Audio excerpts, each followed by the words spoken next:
Colin, it's great to be connecting with you. Tell me a little bit Yeah. about what's going on for you, what led you to join the courses, and what you're hoping to get out of them. So I joined the course. I like the idea of the short, uh, you know, bite-sized videos that I can look into. Um, and I joined because I wanted to just get better understanding with the LSAT. Cool, cool. Yeah. So, are there any particular problem areas that you're struggling with right now? Uh, I wouldn't say. I think I want to be proficient in all three. Since the live online masterclass we did back in the spring, have you implemented any of those changes related to the review process? Yeah, that's kind of what I wanted to reconnect. I'm still kind of having trouble with the how to review questions. Okay, sure. What are you doing right now with your review process? Um, Well, logic games and reading comp are a little easier because with reading comp, you can just reread the passage and kind of see where you went wrong with um, how you understood the material. And then logic games, you can rewatch videos step by step of how it goes. But I think my struggles are more with the logical reasoning.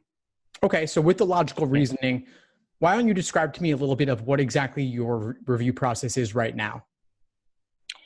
So I would do the section and then look over the. It's kind of hard to explain. Okay, so you got a question wrong, or you had difficulty with the question. You recognize that it was a difficult question. Do you write out your thoughts? Do you talk them out? Do you just look at the answer and kind of think about it for a few seconds? I do both. I write and talk it out. Okay, okay, good. And how long does this typically take you per question? I try and spend like 5 to 10 minutes on the question.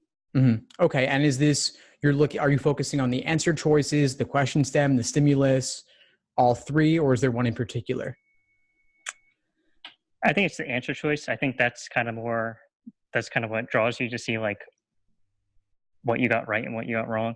Yeah, sure. And that's common. People typically do want to look at the answer choices, and you should.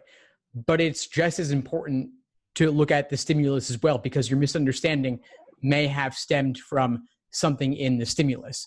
Maybe the method of reasoning was confusing. Maybe the flaw, if there was an underlying flaw, maybe that was difficult. And so it's also important to see if there was something going on with your method of reasoning that was incorrect in your evaluation of the stimulus that you can improve for the next time around. Right. A lot of times people don't really understand the stimulus, and they just say, you know what, I'm going to look at the choices and see if that helps. But it never really helps. It actually usually further complicates things because the choices only make sense in the context of the stimulus. Right. There are a lot of ways they can ramp up the difficulty of a given question, and some of those ways are in the choices, and some of them are also in the stimulus. Like maybe they'll have evidence, conclusion, and then more evidence. And then if they're lacking indicator words or they're using a confusing word like unless, those are ways they can increase the difficulty level. Yeah. That was kind of like one of my questions of like, would you say like are the top three most common logical reasoning question types? Most common question types, I would say, are probably flaw and necessary assumption. Those are two really big ones. And then I don't know that there's a third that really stands out, but I might say the inference family of questions comes up quite a bit as well. There's about 12 to 14 question types, depending on how you categorize them. And you don't need to pay too much attention to this because you'll come across them organically as you do them with their relative frequency. But if there were two I would want you to focus on and really understand, it would be flaw and necessary assumption. So of course you can do those by type as well. Right. So would you throw the sufficient assumption into the Sufficient necessary assumption, sufficient assumption is a different type. No, I A know. little bit less common. Okay. This is going on for you, Colin. I know you had some other questions for me as well. Yeah. So how do you deal with?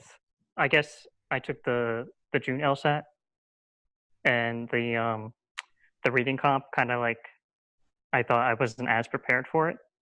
So how do you deal with like let's say the first passage you get and it's a really just you totally get lost with it. How do you deal with keeping your composure and the time constraints? Yeah, great question. This happens a lot, of course. Drill down to try and figure out what is the main idea. What's the main point? Just start with that. See if you can take that. If you've got that, that'll unlock a lot of the remainder of the passage for you. So just don't try to necessarily walk away with everything the passage is saying. Instead, focus on just what's the main idea, what's the primary purpose. If the author could only keep one sentence of this passage, what would it be? Okay. It may be a key line or a couple of sentences where they summarize their viewpoint, and that's what you want to capture. If you're having trouble overall staying engaged, I would look to see what are the major viewpoints and try to caricature them or exaggerate them in order to make them more relatable and easier to understand. Okay. And then, so I know you have on your website, like, just a big list of all the logic games by type and like hard and easy ones. But do you have like, it's kind of like a broad question, but from prep tests 52 to 81, do you have any like, I don't know, do you have any like top 3 favorite games you like to do? Oh, wow. Sure. Great question. Okay. So let's see. One that stands out in particular is test 79 game 4, the virus game. That's a really, okay. I've actually got a list of curveball games that I could pull up for you. And I'll send you this link as well, because this is a good thing to practice for the ones that are just especially tricky and don't really fit the neat mold of classic types of logic games. So the virus game, test 79 game 4 is a great one. Test 57 game 3, the dinosaur game. People had a lot of trouble with that one as well. And then test 77 game 3 would be another one. Okay. And I'll send you the list of all the curveball games, because there are actually a lot of older logic games that are also unique in some way and well worth focusing on too. Yeah. LSAT is really testing to see your ability to be adaptive and flexible rather than blindly following some technique that you copied from someone else. They want to see that you actually have the raw aptitude, and you can get there with time. It's just a matter of more additional practice to see that despite the fact that it may look different on the surface, the underlying logic is still the same. Right. Okay. Okay. So I'm taking September. So do you have anything that you would headline as must review in your course? Must review. I know. Yeah. Yeah, sure. Well, to put a priority on. Mm-hmm. Yeah.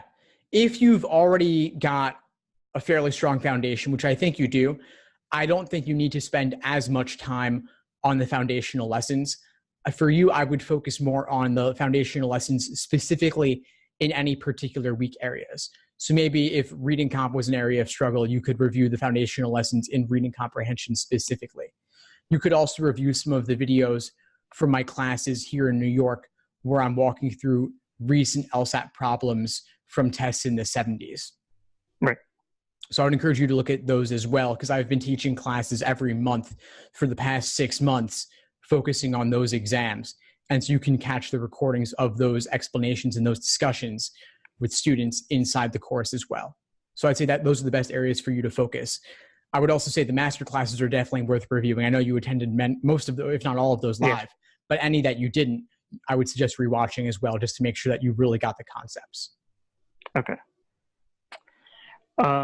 So we already talked about in the beginning about reviewing questions, particularly LR. So I think there's like 4 weekends before the September LSAT that I could do a practice exam. Do you recommend that I do kind of one section a night in a different area and review that? I think that would be a day-by-day basis. Yeah, I think that would be a great way to go. You could do one full-length exam on the weekends, timed conditions, strict, to mimic test day, the full experience. But then during the week, if you can fit in just a section or two at night, that's a great way to go. If you can squeeze it in during lunch or before work, that's even better, but do what you can. Okay. And really try to lengthen your review process as well. You mentioned 5 to 10 minutes to review a single question. I would see if you could get more out of your review by going deeper. Like I said, analyzing the stimulus as well, really articulating your thought process, writing it out. And then you could also, after doing all that, look at explanations from a variety of sources to see what makes it click for you. Okay. That's really it. I think that you've been studying for a while. The foundation is already there. Yep. It's just a question of refining things. And then also, of course, working on the more difficult questions as well. Right. Yeah, I think so too. Awesome, Colin. Well, what else would be useful for you right now? Is there anything else that we haven't covered? I don't think so. I think those are some of the big areas of concern. Awesome, Colin. Well, it's great to have you in the courses again. Please keep at it as you move forward. Reach out if you need anything at all.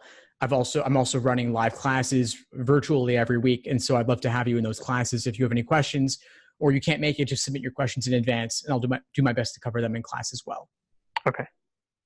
All right, Colin. Well, great connecting. Have a great week. Yeah. Same to you. Bye. Bye.